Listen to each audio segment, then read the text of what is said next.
Hello and welcome to Layman Bible Lounge. In this video, we're going to be doing a video essay read-through of this article on our blog titled Soul Creationism in Early Christianity. So we've already done a little bit of work, of study on the issue of where the soul originates.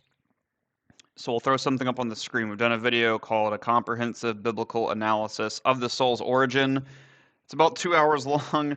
We go through a lot of scripture, a lot of stuff, and we come to the conclusion that from what the Bible tells us, we believe that the model of where the soul originates, that is most biblical, is that of soul creationism. So this doctrine relates to obviously the human soul where it originates, and theologically it's pretty entangled with the idea of original sin, transmission of guilt, all that stuff. So definitely check out that video if you want a biblical analysis of everything, but this video we're going to be looking at things historically a little bit. So the link to this article will be in the description if you want to go read it yourself, brush up on some stuff, whatever. And then there's going to be chapter markers in this video as well if you want to bounce around between different points, if certain parts are just not interesting to you, if you want to get to the meat of things, or like get to a specific quote, get to a certain figure, that's going to be there for you. So let's get into things. So first, let's start with the three primary perspectives. So regarding views of the soul's origin, there's three main frameworks historically that people have worked from. The first is the idea that the soul is pre-existent, so the pre-existence of the soul. So this view asserts that the human soul exists before physical conception and enters the body at some point before birth. And this view is usually coupled with a belief that the soul is eternal in some way. The second is Traducianism of the soul. This view asserts that the human soul is transmitted through procreation and natural generation along with the body. Both the material and immaterial aspects of humans are derived from either one or both of the parents. And of course, there's some who don't affirm substance dualism, but it would also fall into this category. So whatever the aspects of humans is that make us who we are, right? All of that is derived from one or both parents. It's generated along with the body directly from material from the parents, right? The third is creationism of the soul. So this view asserts that God creates a soul for each human body when it is conceived or generated. The main competing views today among Christians are creationism and Traducianism. So the pre-existence view and variants of it are affirmed by like Mormonism, the Baha'i faith, Buddhism, to name a few. It was condemned as heresy in 1553 AD at the Second Council of Constantinople. Before we get into the historicity of soul creationism, we think it's very important that we lay out the significance of this issue and how it relates to other doctrines, kind of what I touched on earlier with, original sin. So let's look at briefly, Augustine's struggle with the soul's origin. So the question of the soul's origin plagued the mind of Augustine in the 4th and 5th centuries as he developed his theology of original sin and its transmission. It's these theological concepts that seem to be most impacted by the issue of where the human soul originates.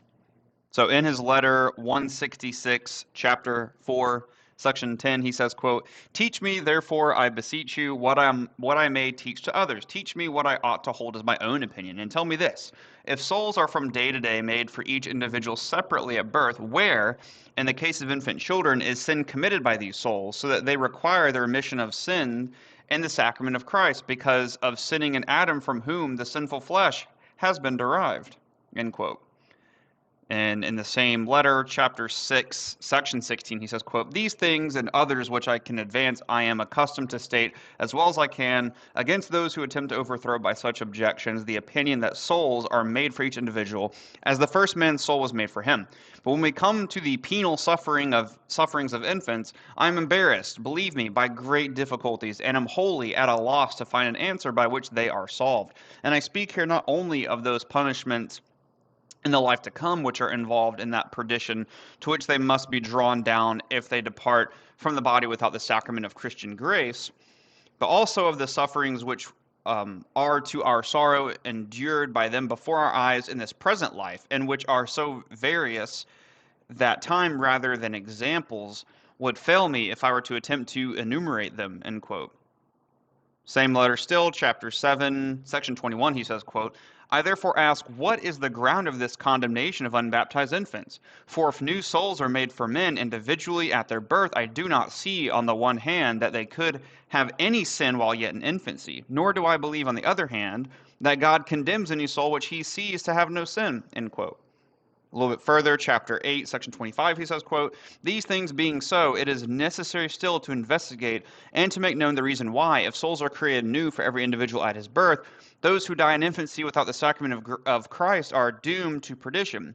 For that they are doomed to this if they so depart from the body is testified both by Holy Scripture and by the Holy Church. Wherefore, as to that opinion of yours concerning the creation of new souls, if it does not contradict this firmly grounded article of faith, let it be mine also. But if it does, let it be no longer yours. End quote. In 415 AD, Augustine wrote a letter to his contemporary Jerome, who seemed to never write back, by the way, inquiring about the origin of the soul and its relation to original sin and infant damnation. Augustine already affirmed perpetually inherited guilt from Adam as one of the fall's consequences. As a result of this, he also affirmed that the normative fate for deceased infants is eternal damnation because they are guilty from conception. Augustine realizes how his theology doesn't seem to be compatible with soul creationism. In chapter 7, section 21, he asks what the ground is for infant damnation if the infant's soul is made individually by God. Augustine doesn't see how in such a case, quote, they could have any sin while yet in infancy, end quote.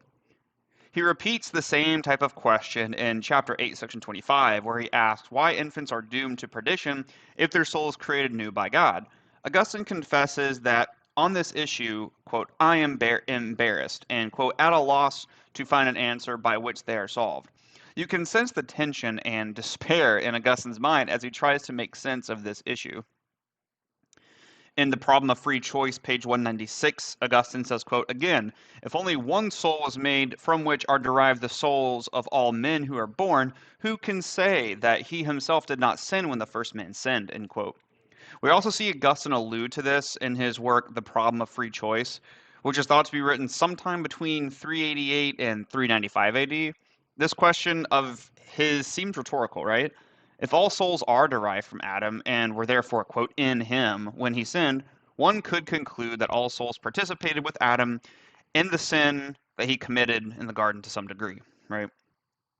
In A History of Mind and Body in Late Antiquity, page 223, they note, quote, in his final incomplete work to Julian of Eclanum, he insists that every soul, and not only every body, was contained in Adam when he sinned.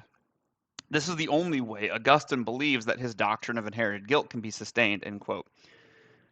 In The Influence of Augustine of Hippo on the Orthodox Church, page 184, it said, quote, in truth, Augustine was unhappy with Traducianism because it implied a material conception of the soul, a conception wholly uncongenial to his Platonism, which, as we know, presents the soul as completely spiritual, yet he believed that if Traducianism was rejected, it would be impossible to explain the necessity for infant baptism. That is, if God injected the created soul directly into the body, then the guilt of Adam's sin could not pass from parents to child.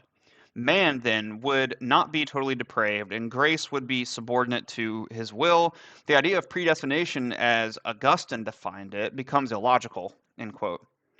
In the Stanford Encyclopedia of Philosophy on St. Augustine, section 6.1, it said, quote, creationism made original sin very difficult to explain. Traducianism was functional in this respect, but it was a materialist and even biologist theory that ran counter to Augustine's Platonism, end quote. Scholars and academics have likewise pointed this out about Augustine. Blosser points out in A History of Mind and Body in Late Antiquity that toward the end of Augustine's life, he seemed to settle on Traducianism as the only way that inherited guilt of the original sin can stand. The problem with this, of course, is that Traducianism was inconsistent with Augustine's belief in Platonism. With this in mind, we see that Augustine seemed to be the first figure in history who really clearly pointed out the doctrinal tension between soul creationism, Traducianism, and the transmission of Adamic guilt. So, what we'll be showing from primary sources? When it comes to early Christian sources, the statements we cite will more often than not convey one of the following 3 points. First is statements that indicate a difference in origin between our body and soul. Second is statements that say our souls aren't generated from our human parents. Third is statements that refer to God as the one who brings our souls into being. At another time, we will work through the historical development of other views like Traducianism. For now, we're just looking at the historicity of soul creationism in the first centuries of Christian history. While some of the writers we cite do deny it, we are not claiming that someone affirming soul creationism means they deny inherited or imputed Adamic guilt.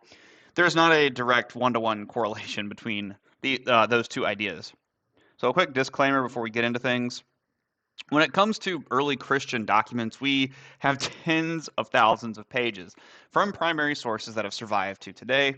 Many documents to this day actually haven't been translated into English and/or are just difficult to access. Very few, if any, individuals have read and processed each page of the available documents that we have that have come down to us. We by no means have a perfectly clear picture of history and what each and every writer believed. Our goal is to be fair to each writer and err on the side of not overstating our case or being overly dogmatic regarding what certain individuals did or did not believe.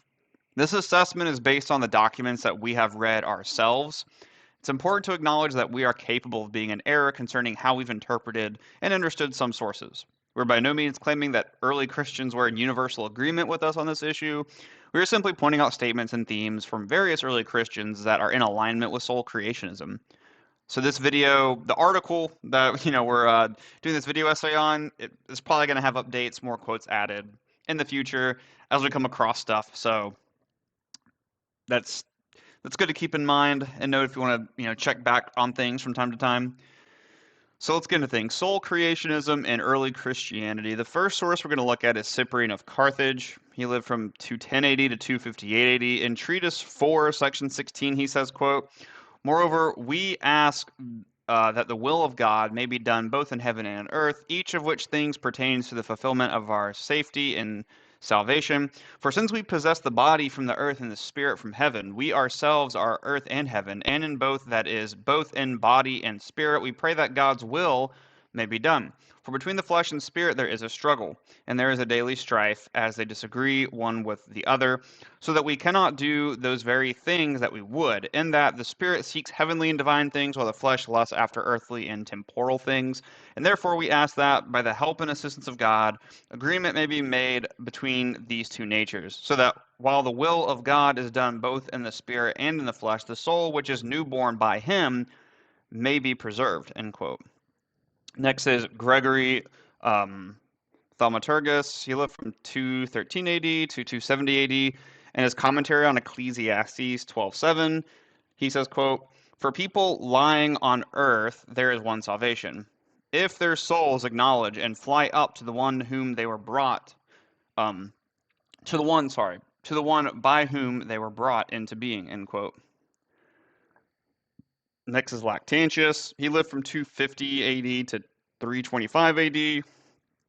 It's a long quote. And On the Workmanship of God, chapter 19, he says, quote, "A question also may arise respecting this, whether the soul is produced from the father, or rather from the mother, or indeed from both. But I think that this judgment is to be formed as though in a doubtful manner. For nothing is true of these three opinions, because souls are produced neither from both nor from either. For body may be produced from body, since something is contributed from both, but a soul cannot be produced from souls, because nothing can depart from a slight and incomprehensible subject. Therefore, the manner of the production of souls belongs entirely to God alone.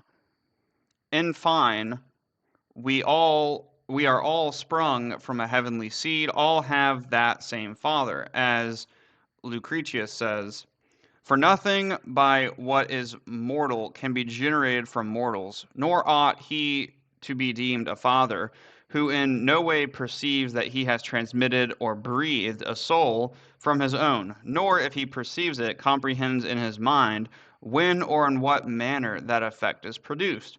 From this it is evident that souls are not given by parents, but by one and the same God and Father of all, who alone has the law and method of their birth, since he alone produces them.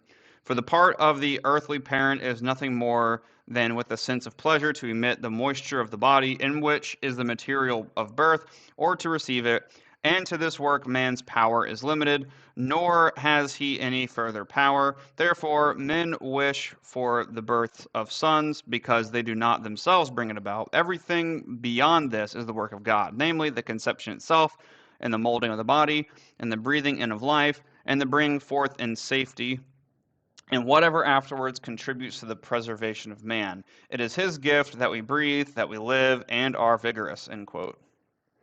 Next is Arnobius of Sicca, and against the he lived from 255 AD to 330 AD. So, and against the heathen, book 2, section 15, he says, quote, "Now, because this is true and certain, and because we have been produced by him who is perfect without flaw, we live unblameably, I suppose, and therefore without blame, are good, just, and upright, and nothing depraved, no passion overpowers, no lust degrades us, we maintain vigorously the unremitting practice of all the virtues, and because all our souls have one origin, we therefore think exactly alike. We do not differ in manners, we do not differ in beliefs.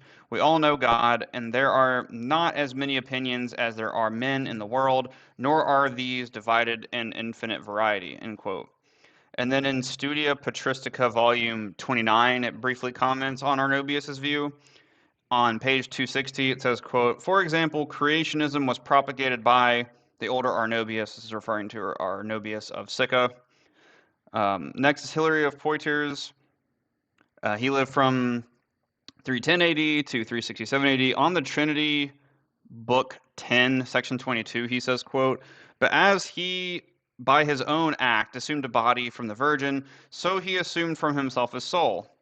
Though, even in ordinary human birth, the soul is never derived from the parents." End quote. Next is Athanasius of Alexandria. He lived from 296 AD to 373 AD. And Against the Heathen, part 2, section 31.5, he says, quote, "But this alone is peculiar to mankind, and this is what is rational in the soul of mankind, by means of which it differs from the brutes, and shows that it is truly distinct from what is to be seen in the body.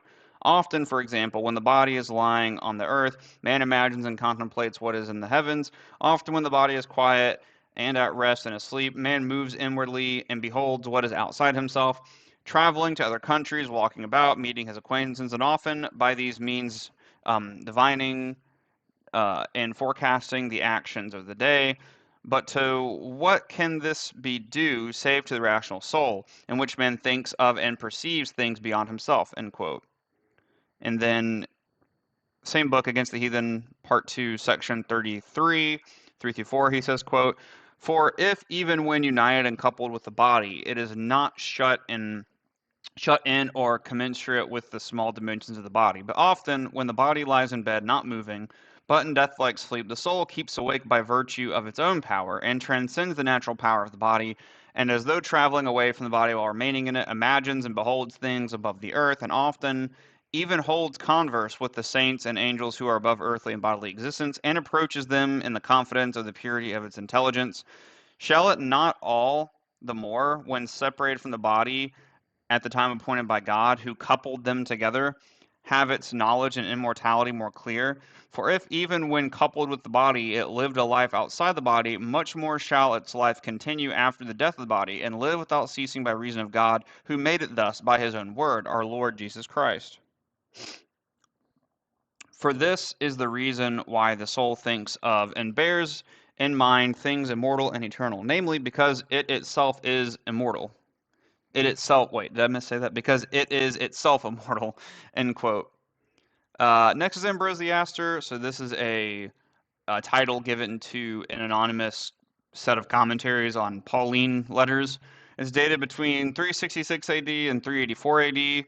In CSEL, volume 50, page 49, Ambrosiaster is quoted as saying, "I think it is dishonest if it is said that the souls are begotten by bodies, so that the soul is born from the soul, since neither are the souls themselves, or if certainly each of the celestial powers was made, and from them the others were born, can it be believed that the others were born from one soul of Hades?" End quote. And then CSEL, volume 50, page 50, quote, "Thus says the Lord who made you and formed you in the womb. If therefore it is formed in the future, it is given to the body already formed." In this next quote, this is a footnote in a book that has Ambrosiaster's commentaries. So it's Ambrosiaster's commentary on the Pauline epistles, Romans, page 137. And this is Theodore S. de Bruyn's footnote 94, commenting on Ambrosiaster. He says, quote, Ambrosiaster held that one derives only one's body from the generative act of one's parents. The soul is given once the body is formed, end quote. Next is Gregory of Nazianzus. He lived from 329 AD to 390 AD. In Homily 7 on the Soul, he says, quote, just as the body which was originally formed in us of dust became subsequently the current of human bodies, as has not been cut off from the first formed root in one man including others, so also the soul, being inbreathed by God, from that time comes together into the form composition of man, being born anew, and from the original seed being imparted to many and always preserving a constant form in mortal members. Just as the breath in a musical pipe produces sounds depending upon the width of the pipe, so also the soul, appearing powerless in an infirm body, becomes manifest as the body is strengthened and reveals then all its intelligence, end quote. Next is Gregory of Nyssa. He lived from 335 AD to 395 AD. And on the soul and resurrection, paragraph 30, he says, quote, in the case of our living bodies, composed as they are from the blending of these atoms, there is no sort of communion, as it has been said, on the score of substance between the simplicity and invisibility of the soul and the grossness of those bodies. But notwithstanding that, there is not a doubt that there is in them the soul's vivifying influence exerted by a law, which it is beyond the human understanding to comprehend, end quote. And then A History of Mind and Body in Late Antiquity comments on Gregory's view in page 215, footnote 26. They say, quote, the attempts to make Athanasius a Traducianist on the basis of against the Arians 248 and Gregory of Nyssa on the basis of on the making of man 29 through 30 fail simply because neither text requires a Traducianist interpretation. The former text simply affirms the solidarity of the human race in Adam, which no creationist denies. The latter speaks only not of the rational soul, but of the lower animal soul, which all creationists admit derives from the body, end quote. So Gregory Nyssa, there's some that cite him as a Traducianist, so we have this quote here from A History of Mind and Body in Late Antiquity, just showing that it's not, doesn't have to necessarily be the case in light of this statement, and then, you know, the observation of other scholars and writers who've written extensively on this issue. Next is Ambrose of Milan. He lived from 339 AD to 397 AD. And Hexameron, Book 6, Chapter 7, Section 43, he says, quote, our soul, therefore, is made to the image of God, and this is man's entire essence, because without it, man is nothing but earth, and into earth he shall return. Hence, in order to convince you that without the soul, the flesh is nothing, Scripture says, do not be afraid of those who kill the body, but cannot kill the soul. Why then do you presume in the flesh, you who lose nothing when you lose the flesh? Rather be fearful, lest you be deprived of the aid of your soul. What will a man give in exchange for his own soul? In this is no slight part of himself. In fact, it is the substantial part of the entire human race. This is the means by which men lord it over other living things, wild beasts and birds. Your soul is made to the image of God, whereas your body is related to the beasts. In one, there is the holy seal of imitation of the divine, and the other, there is found base association with beasts and wild animals, end quote. And then on Paradise, chapter 11, section 50, he says, quote, and God cast Adam into a deep sleep, and he slept. What does the phrase deep sleep signify? Does it not mean that when we contemplate conjugal union, we seem to be turning our eyes gradually in the direction of God's kingdom? Do we not seem, as we enter into a vision of this world, to partake a little of things divine, while we find our repose in the midst of what is secular and mundane? Hence, after the statement, he cast Adam into a deep sleep, and he slept, there follows, the rib which God took from Adam, he built into a woman. The word built is well chosen in speaking of the creation of a woman, because a household comprising man and wife seem to point toward a state of full perfection. One who is without a wife is regarded as being without a home. As man is considered to be more skillful in public duty, so women is esteemed to be more adaptable to domestic ministrations.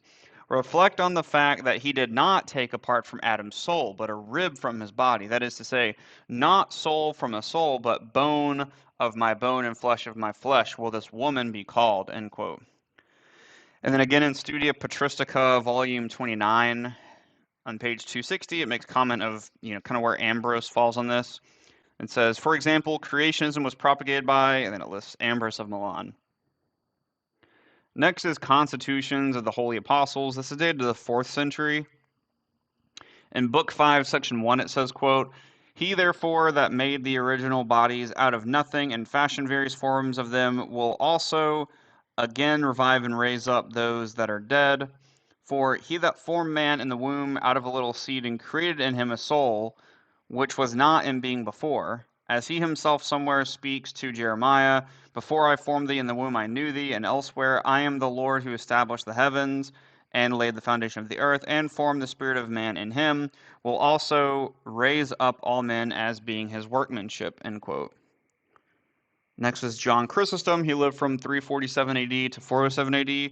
In Homily on Genesis, Homily 13, he says, quote, perhaps, however, someone may say, why is it that if the soul is more important than the body, the lesser is created first, and then the greater afterwards?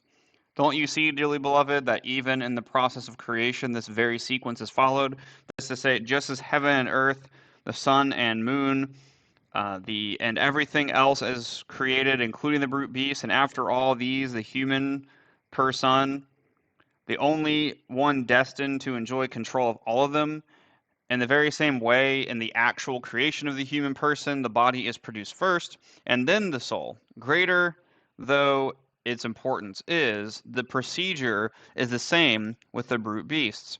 Though they are destined to be useful in the service of human beings, they are created before them so that the ones intended to enjoy the use of these beasts will find them ready for service. So too, the body is created before the soul, so that when the soul is produced according to God's ineffable wisdom, it will be able to display its own vital forces through the movement of its body, end quote. And then this next quote is from Annianus, I'm not sure, of Salida. So he's speaking of John Chrysostom, and this is 7 homilies in praise of Paul. This is from Patrologia Greca, volume 50, page 471 through 472. He says concerning Chrysostom, quote, but how much consolation arises for us when we see that so learned and so illustrious a teacher of the East, which Traducians attacks in us, I have set forth the truth, which certainly the blessed John, as in all his books, so here also keeps it fortified from every side, arms it, sets it on fire, so that it may be seen that he did not so much inform the disciples present as that he prepared for us help against the attack of the true faith. So he's basically saying here that John Chrysostom defended the truth against Traducianism. So the Traducianists were attacking, and John Chrysostom's writings helped them prepare to fight against the attack from the Traducianists, basically.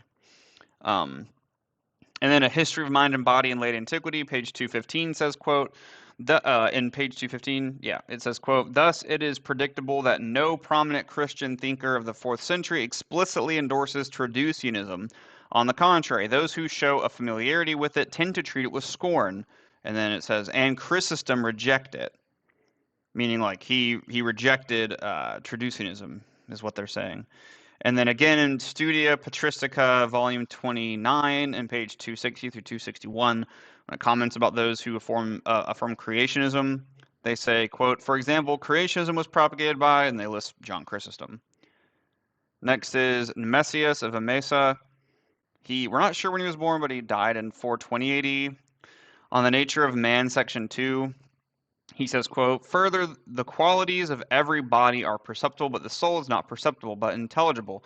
So the soul is not a quality of a body, end quote. And then again, same section, same book, quote, the above arguments are sufficient among many to prove that the soul is neither an actuality, nor unmoved, nor brought into existence in the body, end quote. And then same book, but section 10, so on the nature of man, section 10, he says, quote, knowing then the nobility of which we are partakers and how we are a planting from heaven, let us do nothing that would put our nature to shame or publish us as unfit to be the recipients of so great a bounty. Let us not cheat ourselves of all this power, glory, and blessedness by bartering the enjoyment of all eternal things for a brief season of pleasure that cannot last. Let us rather safeguard our high standing by doing good and eschewing evil, and by keeping before us a good aim, whereby divine grace is specially wont to be invoked, and of course by prayer, so much concerning man's high estate. But the common saying has it that man consists of soul and body. Therefore, let us treat first and definitively of man's soul, avoiding over subtle and dry investigations and all problems too hard for the man in the street to understand, end quote. And then he says again, on the nature of man, section 19, quote, suppose, however, that someone urges that animal and their inward disposition have rational impulses, but that their physical shape does not lend itself to the practice of the arts, the argument being based on the fact that men have but to lose the fingers of their hands, and they are no more use for most of the arts, that, however, does not settle the question. For there still remains the absurdity with which we began, of God implanting in a body a soul that is no help to it, a soul superfluous, foolish, and effectual, a soul that hinders the proper activity of the body at any stage of its life. And to this we must add that the assertion that animals have rational impulses rests on dubious grounds, upon which there is no general agreement. For whence it is proved that animals in their inward disposition have rational impulses. It is better, therefore, to assume that in each kind of body there is implanted a soul serviceable to it, and that as regards their inward disposition, animals have nothing more than the natural simplicity that is manifest in their actions, end quote. Next is Jerome of Stridon. He lived from 342 AD to 420 AD. In letter 1 to Innocent, section 13, he says, quote, meantime, an aged woman supported out of the funds of the church gave back her spirit to heaven from which it came, end quote. Next is to Pamachius. I'm not sure how you pronounce this guy's name. Pamachius, against John of Jerusalem, paragraph 22. He says, quote, I ask whence Cain and Abel, who were the firstborn of our first parents, had their souls, and the whole human race downwards. What are we to think was the origin of their souls? Did they come by propagation like brute beasts, so that as body springs from body, so soul from soul? Or is it the case that rational creatures, longing for bodily existence, sink by degrees to earth, and at last are tied even to human bodies? Surely, as the church teaches in accordance with the Savior's words, my Father worketh hitherto and I work, and the passage in Isaiah that is, who maketh the spirit of man in him, and in the Psalms, who fashioneth one by one the hearts of them, God is daily making souls. He with whom to will is to do, and who never ceases to be a creator, end quote. Next is John Cassian. Goodness, this quote is massive. He lived from 360 AD to 435 AD in Conference 8, Chapter 25. It's a massive quote. He says, quote, but as for this which disturbed you about the devil, that he is a liar and his father, as if it seemed that he and his father were pronounced by the Lord to be liars, it is sufficiently ridiculous to imagine this even curiously. For as we said a little while ago, spirit does not beget spirit, just as soul cannot procreate soul. Though we do not doubt that the compacting of flesh is formed from man's seed, as the apostle clearly distinguishes in the case of both substances, viz., flesh and spirit, what should be ascribed to whom as its author, and says, moreover, we have had fathers of our flesh for instructors, and we reverence them. Shall we not much more be in subjection to the Father of spirits and live? What could show more clearly than this distinction, that he laid down that men were the fathers of our flesh, but always taught that God alone was the Father of souls?